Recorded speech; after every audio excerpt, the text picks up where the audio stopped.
Here we are with our Sunday school lesson for Sunday, September the 7th. And it's just hard to imagine that we're entering into fall. College football, high school football has started, and I've said many times how much I enjoy watching college football. We've got a young man in our Sunday school class, and we laugh and say he lowers the average age of the class. He plays high school football, and we're going to make a point next week to go watch him play football. And it's just, football's a great sport, and it's a great sport, and I enjoy it. A lot of people enjoy it, but it's hard to imagine that we've said goodbye to summer and we're now into the fall. The lesson series that we're into is going to be really broken up each month into a different discussion. The quarterly that we use, as a reminder, is the Adult Bible Studies from Cokesbury, and the title of this series is Struggle, Perseverance, and Hope. In the first series, the first 4 months are going to be about struggle. And the lesson title today is one that's going to be familiar to you. It's a promise to Sarah. It comes from Genesis 18, 1 through 15.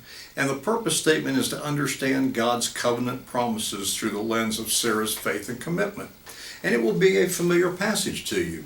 We know the story about Sarah. This particular passage is often used for Mother's Day because it speaks so strongly to mothers and the faith of mothers and the important role that mothers play.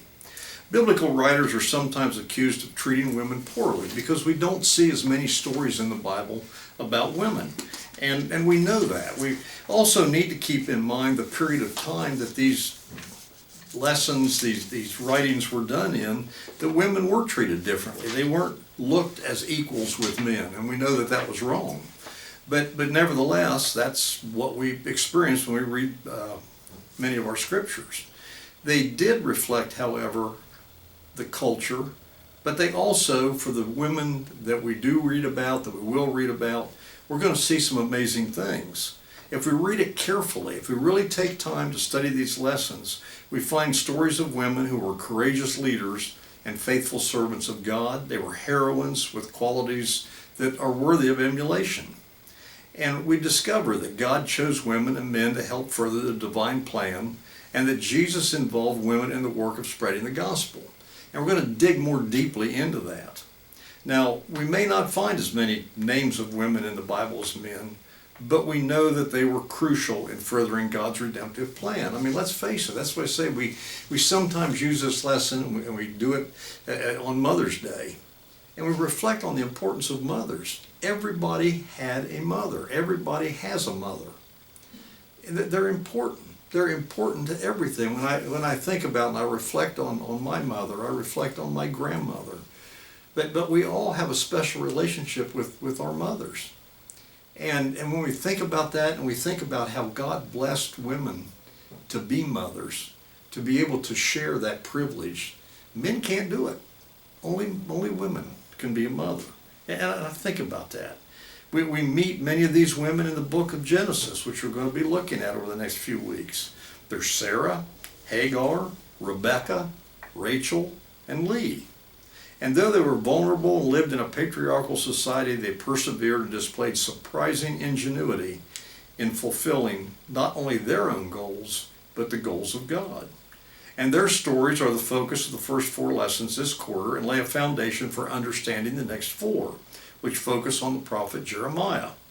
Now, he provides us with a model of sincere and honest commitment to God's will and perseverance in the face of adversity. And the final lessons this quarter come from the brief epistles near the end of the New Testament, and they will offer us insights into living in love, faithfully imitating what is good, and praying with confidence. It will be an interesting series leading us into Advent. Now, as I said, our lesson today is a very familiar lesson, and it's oftentimes used for a Mother's Day devotional or a Mother's Day sermon or a Mother's Day Sunday school class. So I'm going to go ahead and read it. Again, it comes from Genesis 18, 1 through 15. It's titled, Isaac's Birth Announced. The Lord appeared to Abraham at the oaks of Mamre while he sat at the entrance of his tent in the day's heat. He looked up and suddenly saw 3 men standing near him. As soon as he saw them, he ran from his tent entrance to greet them and bowed deeply. He said, Sirs, if you would be so kind, don't just pass by your servant. Let a little water be brought so you may wash your feet and refresh yourselves under the tree. Let me offer you a little bread so you will feel stronger, and after that you may leave your servant and go on your way, since you have visited your servant." And they responded, "Fine, do just as you have said." So Abraham hurried to Sarah at his tent and said, "Hurry, knead 3 seahs of the finest flour and make some baked goods." Abraham ran to the cattle, took a healthy young calf, and gave it to a young servant who prepared it quickly. Then Abraham took butter, milk, and the calf that had been prepared, put the food in front of them, and stood under the tree near them as they ate. They said to him, "Where's your wife Sarah?" And he said, "Right here in the tent." Then one of the men said, "I will definitely return to you about this time next year. Then your wife Sarah will have a son." Sarah was listening at the tent door behind him. Now Abraham and Sarah were both very old. Sarah was no longer menstruating. So Sarah laughed to herself, thinking, "I'm no longer able to have children, and my husband's old." The Lord said to Abraham, "Why did Sarah laugh and say, 'Me give birth at my age? Is anything too difficult for the Lord?' When I return to you about this time next year, Sarah will have a son." Sarah lied and said, "I didn't laugh," because she was frightened. But he said, "No, you laughed." Now, that's a familiar passage. I think about, first of all, and immediately something that jumps to us is Sarah's reaction. She laughed. Now, it may have been a laugh of skepticism or her reaction to the seeming impossibility of pregnancy at her advanced age. But when she eventually gave birth to a son, and we know that's true, her laughter was an expression of true joy. She named her son Isaac, and the Hebrew word for Isaac means he laughed. Now, that's just a little side note. That's a little side note. Let's look a little bit more at this passage. Let's take a closer look. Note the difference in perspective between the first 2 verses. As far as the narrator is concerned, what Abraham saw from the door of his tent was the Lord. But to Abraham's eyes, he saw 3 men standing before him. Now, later verses allow us to understand this trio is actually the Lord and 2 angels. Now, Abraham had to be surprised. He was sitting there, it was the heat of the day, and he's surprised by these visitors when they came in front of him. Now, I think it's interesting. I mean, he immediately welcomed them. He immediately, which was true of their faith, which was true of their culture at that point in time, they welcomed them to a meal. Now, I think when we read it, and we read it very quickly, and I think about what all happened. Okay, he told his wife Sarah to do some baking, and that, we're talking about baked from scratch. It didn't have microwaves. He had a calf killed and cooked. Now, that doesn't just happen in 15, 20 minutes, half an hour, whatever. You're not warming up leftovers. So they were there together for a much longer period of time, and I think that's fascinating. I think it's fascinating that the story is boiled down the way it is, so we only get little glimpses of it, little pieces of it. But he was surprised by them. He welcomed them. He got Sarah involved. But then look at what happened. He had to have been surprised when the visitors asked where Sarah was. Now, how would 3 strangers who just happened to walk upon him know her name? There's no indication anywhere in our passage of her being introduced to them or of Abraham mentioning her. Sarah had not been seen to this point because, following the customs of the time, she remained out of sight while her husband carried out the hospitality duties. Now, what follows in verse 9 includes the makings of a mystery. The 3 said to him, "Where's your wife Sarah?" And Abraham said, "She's right here in the tent." Now, what was the purpose of that? What was the purpose of that exchange? In verse 10, we read, the conversation continues as if the question and answer about Sarah's location had not occurred. Then one of the men said, "I will definitely return to you about this time next year. Then your wife Sarah will have a son." Now, think about that. Think about what that must be like. Put yourself in the story a second. We're going to talk a little bit more about that. Hearing that she was to have a son, what did Sarah do? And I think it's one of those things that make these stories so real to us. Because how would we react? How would a woman react who was in her 80s, 90s, whatever Sarah was at this point in time, if there was somebody standing there and said, "Next year when I come back, you're going to have a son"? She laughed. She laughed to herself thinking, "I'm no longer able to have children." And she says, "My husband's old." Now, the Common English Bible's wording of her thought, it is what we read, but the original Hebrew included the implication that the couple no longer had any kind of intimate relationships. So one commentary I read suggested Sarah's acknowledgement that her husband was old may have been a healthy way of not shouldering all the blame for her barrenness. It's kind of like, well, he can't do anything anyway, so even if it was possible for me to have a child, he can't do anything about it. In any case, Sarah's laugh was one of skepticism or simply a reaction to the idea, but she definitely laughed. And though it was not loud, the Lord heard it.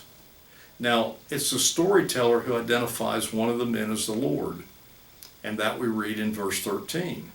It's the first such acknowledgement since the arrival of the trio at Abraham's tent that God was among them. It's likely that was also the moment when Abraham recognized who it was before him too. The Lord asked, "Why did Sarah laugh and say, 'Me give birth at my age?'" And he responds, "Is anything too difficult for the Lord?" Now think about that for a second. Think about what that must be like. Now sometimes the story just stops there.